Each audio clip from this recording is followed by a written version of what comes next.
lapha ke silo baba umlisa walesi sigaba lapha sikosikole ke baba ngubani? Igama lami ngumduduzi Elmon Dlovu. Okay.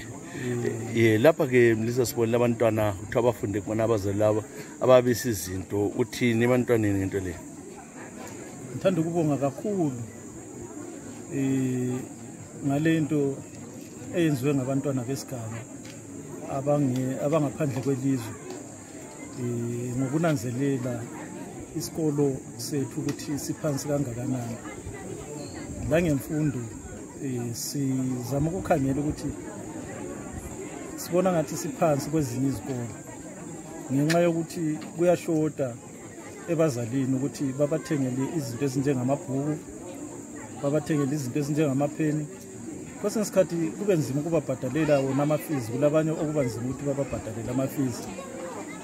So sibona into eyenzakeleyo ngokuthi isikolo sethu sakoSigola siphiwe amabhuku laba abantwana okuthiwa iSigola Foundation Trust.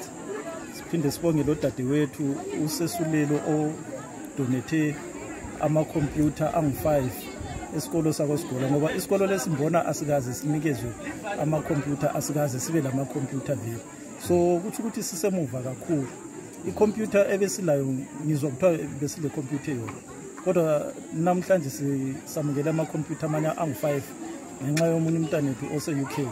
So sithanda ukubonga kakhulu, sengathi uNkulunkulu angabasiza laba bantwana abanikeza umbono omkhulu ukuthi kuphakanyiswe isikolo sethu, kuphakanyiswe isigaba sethu, basincedise.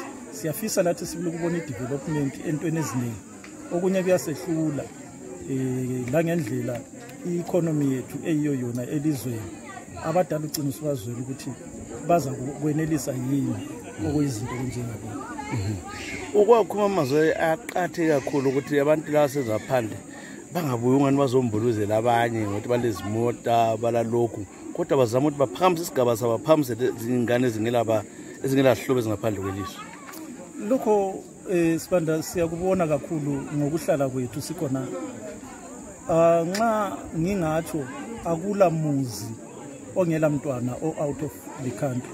Abanye babuya nje bedrive izimota zabo, asithi ukuthi siyabajelesalela sibili ngokuthi balezinto ezinhle njalo basebenza imisebenzi emihle phandle, kodwa ikuzama nje ukukhuthaza lokuchallenge ukuthi nxa bezathi besebenza phandle ngale okunye okuncane nje abakhumbule abanye abaswelayo, abantu ababo kumbe abantwana babafowabo kumbe abantwana bezintandane, abantwana abazintandane abahlala labantu abadala ukuthi bancediseke.